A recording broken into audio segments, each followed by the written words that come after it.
আমরা যেরকম আফগানিস্তান সিরিয়াতে দেখি না, এ ফাটায়, বন্দুক ফাটায়, কদিন বাদে সেটাও দেখবেন। এর আগেও আমরা দেখেছি তৃণমূলের যুব নেতা পাঠিয়েছে। তো এটা হচ্ছে ক্রিমিনালদের দল। আজকে মুখ্যমন্ত্রী বলেন যেখানে যেখানে বোম বারুদ সেগুলোকে কনফিসকেট করতে হবে, ধরতে হবে, পুলিশকে বলে। আর আজকে দেখা যাচ্ছে যে যেখানে বাই ইলেকশনের রেজাল্ট, একটা ছোট্ট ফুলের মতো শিশু, একটি সংখ্যালঘু সম্প্রদায় ক্লাস 4-এ পড়ে একটি বাচ্চা মেয়ে, যার কোনো সম্পর্ক সে জানলই না যে তার প্রাণ নিয়ে নেওয়া হলো কেন। দুঃখ রাখার, লজ্জা রাখার আমাদের জায়গা নেই এই রাজ্যে। তার মা বলেছে, বাচ্চাটির মা বলেছে যে তার বাড়ি লক্ষ্য করে 15টা বোম মারা হয় কমপক্ষে, এবং একটা বোমে তার মেয়ে মারা গেছে, এবং তারা এলাকায় সিপিএম করে, সেই কারণেই তাদের উপরে এই আক্রমণ। রিভেঞ্জফুল পলিটিক্স, মানে রিভেঞ্জফুল পলিটিক্স যেটা এই মমতা ব্যানার্জি এবং তার দল করেন, সেটা আবার করে আজকে আমরা দেখতে পেলাম। এবং দেখবেন আপনারা যে এরও কোনো পানিশমেন্ট হবে না।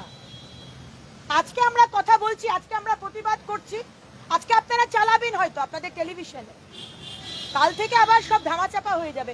এখানে বড় বড় কথা বলা হয়, কিন্তু অনুব্রত মণ্ডল যখন পুলিশের মাকে আর স্ত্রীকে বলে বিছানায় নিয়ে আয়, তার সাথে বিছানা শোবত, তার কোনো শাস্তি আজ অব্দি হয়নি।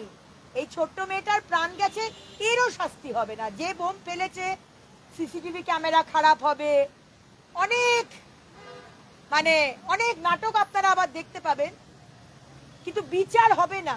যতদিন এই সরকার আছে বিচার হবে। নিশ্চিন্ত থাকুন। পুলিশ ওখানে দাঁড়িয়ে এই যে প্রথম কথা, দুষ্কৃতীরা বোম নিয়ে মিছিল করছে, পুলিশ তারা জানতে পারেনি। দ্বিতীয় কথা, তার অনেক পরে পুলিশ ওখানে গিয়ে পৌঁছেছে। পুলিশের যখন এখানে ভোট গণনা, একটা অ্যালার্ট প্লেস এবং একটা দীর্ঘ অঞ্চল জুড়ে 144 ধারা থাকে এবং বিশাল পুলিশি ব্যবস্থা থাকে, সেখানে এরকম ঘটনা ঘটে গেল, একেবারে বোম মারল। পুলিশ জানে না একটা জায়গাতে ইলেকশন হচ্ছে, বাই ইলেকশন হচ্ছে, সেখানে কারা কারা ক্রিমিনাল আছে পুলিশ জানে না। কাদের কাছে বাড়িতে বোম রাখা আছে পুলিশ জানে না। কারা কারা বোম নিয়ে মিছিল করতে বেরিয়েছে জানে না। পুলিশ সব জানে। পুলিশ, আপনি বললেন না পুলিশ কি করছিল? পুলিশ ওইটাই করছিল যেটা মুর্শিদাবাদে করছিল, শামশেরগঞ্জে। পুলিশ ওইটাই করছিল যেটা বোলপুরে করেছে। পুলিশ ওইটাই করেছে যেটা মহেশতলায় করেছে, ওটাই করছিল। দাঁড়িয়ে থেকে দেখছিল, তাবেদারি করছিল।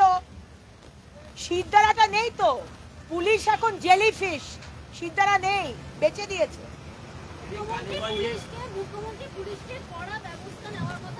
আর ছাড়ুন তো মুখ্যমন্ত্রী কথা আবার বলেন। আজকে বিধায়কদের মাটিতে ফেলে মারা হচ্ছে। মুখ্যমন্ত্রীর যদি এতই কনফিডেন্স থাকতো, তাহলে মুখ্যমন্ত্রী বিরোধীদের, আমাদের বিজেপির বিধায়কদের কথাটা শোনার সেই সাহসটা রাখতেন। মমতা বন্দ্যোপাধ্যায়, আপনার বিরোধীদের কথা শোনার সাহসই নেই। আপনাকে প্রশ্ন করলে আপনি ব্যক্তিগত আক্রমণ করেন। কেন এক্সপাঞ্জ করা হলো? ডক্টর অশোক লাহিড়ীর বক্তব্য কেন এক্সপাঞ্জ করলেন? আপনার অঙ্গুলি হিলনে চলে স্পিকার মহোদয়, উত্তর দিতে পারেননি। কোথায় লেখা আছে বলুন যে আমি বিরোধী হয়ে যদি সরকারের বক্তব্য না শুনতে চাই, তাহলে আমার বক্তব্য এক্সপাঞ্জ করে দেওয়া হবে? কোথায় লেখা আছে? কোন নিয়মে লেখা আছে? আর আজকে সেটা নিয়ে আমরা যখন প্রতিবাদ করেছি, তখন এই শাড়ি ছিঁড়ে দেওয়া হয়েছে, এক্সপেল করা হয়েছে, সাসপেন্ড করা হয়েছে, আমাদের 3 জন বিধায়ককে মাটিতে ফেলে মারা হয়েছে। আমরা মেডিকেল করতে গেছি, এফআইআর করতে গেছি, আর তারপর আবার নাটক। 14 জন সিকিউরিটি নাকি আমাদের দ্বারা আহত, সব ডিসপেন্সারিতে ঢুকে সব ব্যান্ডেজ বাঁধলো। নাটক দেখতে হয়। এই সরকার আর এই মুখ্যমন্ত্রী শুধু নাটক করতে পারে। যে কালীগঞ্জে দেখা গেল 40-41% হিন্দু ভোট, কিন্তু ভোটের যে ফল দেখা গেল সেখানে আপনাদের আগের বারে যে ভোট ছিল তার থেকেও ভোট কমে গেল। হিন্দু জাগো বলে আপনারা যে ডাক দিয়েছিলেন, আপনাদের প্রথম সারির নেতারা সব সেখানে একাধিকবার গেছিলেন, কিন্তু এরকম ফল হলো না। হিন্দুরা জেগে উঠেছে, এটা বাই ইলেকশন, ভুলে যাবেন না। যেখানে উল্লাস যাত্রায় বোম ফেলা হয়, হিন্দুরা জানে যে আমি যদি ভোট দিতে চাই আমার উপরও আক্রমণ আসতে পারে, কারণ আমি মার্কড হিন্দু, আমি মার্কড বিজেপি। অনেক হিন্দু ভোটার ভোট দিতেই যায়নি, হিন্দু ভোট কোথাও যায়নি, হিন্দু ভোট ওই বিজেপিতেই আছে। সুতরাং এই যে বাই ইলেকশন, এটা ভুলে যাবেন না।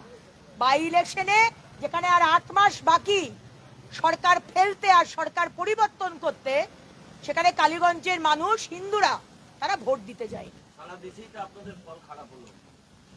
কোন সারা দেশে খারাপ হয়েছে? উপনির্বাচনে যে গুজরাটে আপনাদের আসন ছিল সেটা আপ নিয়ে নিয়েছে, এছাড়াও আরো যে পাঞ্জাবে যেখানে আপনারা তৃতীয় ছিলেন সেখানে আপনারা তৃতীয় হয়েছেন। বাই ইলেকশনের কথা ঠিক বলতে পারবো না। অন্য রাজ্যের বিষয়টা আমি ঠিক জানিও না, আপনার কাছ থেকে শুনলাম।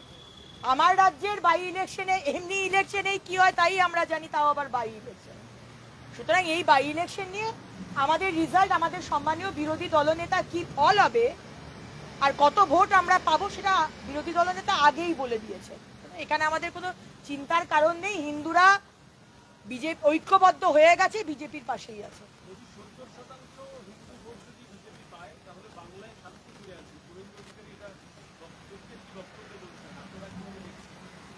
অবশ্যই, কারণ এখানে হিন্দুরা 70% ভোট যদি পায় তাহলে সরকার হবে, এবং সরকার হলে এখানে সমস্ত ধর্মের মানুষ শান্তিতে থাকবে।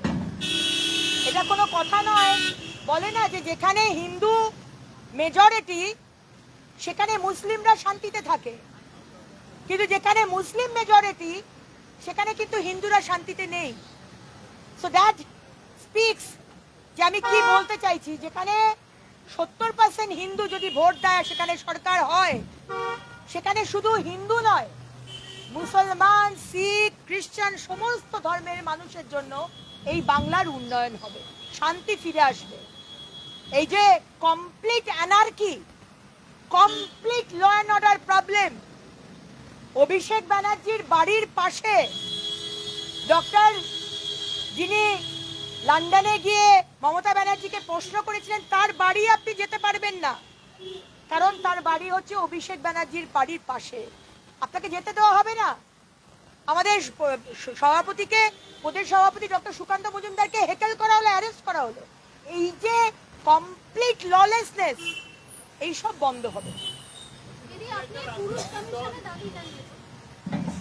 আমি আজকে বিধানসভায় পুরুষ কমিশনের দাবি জানিয়েছি। এরকম আমাদের সমাজে ভাবা হয় যে পুরুষ মানেই শক্তিশালী, এই পেট্রিয়ার্কাল সোসাইটিতে পুরুষ মানেই শক্তিশালী, পুরুষরা কাঁদতে পারবে না, কাঁদলেই আরে তুমি তো ছেলে, ছেলেরা কোনোদিন কাঁদে না কেন? হে, ছেলেরা কাঁদবে না কেন? ছেলেদের দুঃখ হয় না? হ্যাঁ, ছেলেরা মানুষ নয়? এই ধরনের বস্তা পচা সেন্টিমেন্ট, রিসেন্ট যে ঘটনা সোনাম রাজবংশী এবং আরো কয়েকটা ঘটনা, যেখানে আমি মহিলাদের জন্য লড়াই করি, কিন্তু অন্য সাইড অফ দ্য স্টোরিও বলতে হবে। ছেলেদেরকে ফাঁসিয়ে, ছেলেদেরকে মিথ্যে ফাঁসিয়ে, তাদেরকে শুধু অত্যাচার নয় তাদেরকে খুন করা হচ্ছে। তাহলে স্টেট গভর্নমেন্টের কাছে আমার আর্জি জানিয়েছি, যদি শিশু কমিশন থাকে, হিউম্যান রাইটস কমিশন থাকে, মহিলা কমিশন থাকে, তাহলে পুরুষ কমিশন কেন থাকবে না?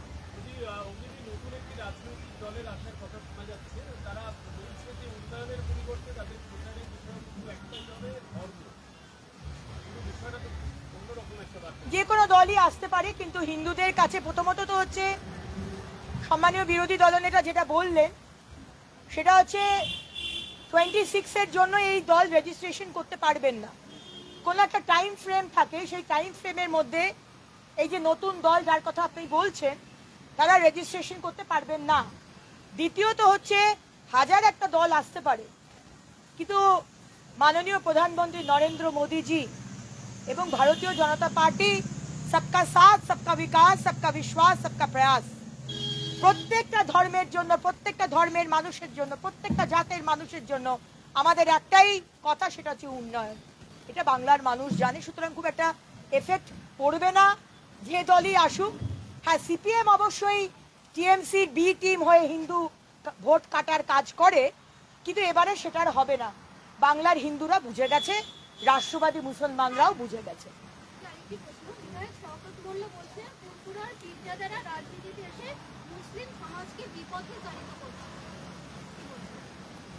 আজকে সেই ফুরফুরা শরীফেরই তো মানুষকে তার দলে আনা হলো। সুতরাং আমি জানি না শওকত মোল্লা কি হিসেবে কথাগুলো বলছেন বা কি কোন ইনসিকিউরিটি থেকে বলছেন, বলতে পারবো না। ওনাদের দলের ব্যাপার, সেটা ওনারাই বলতে পারবেন। ওরা তো ভোট ব্যাংকের জন্য মুসলমানদের ব্যবহার করে গেছেন। সংখ্যালঘু শিক্ষিত মুসলমান তারা বুঝতে পারছেন যে তাদের সম্প্রদায়ের জন্য এই সরকার কিছু করেনি।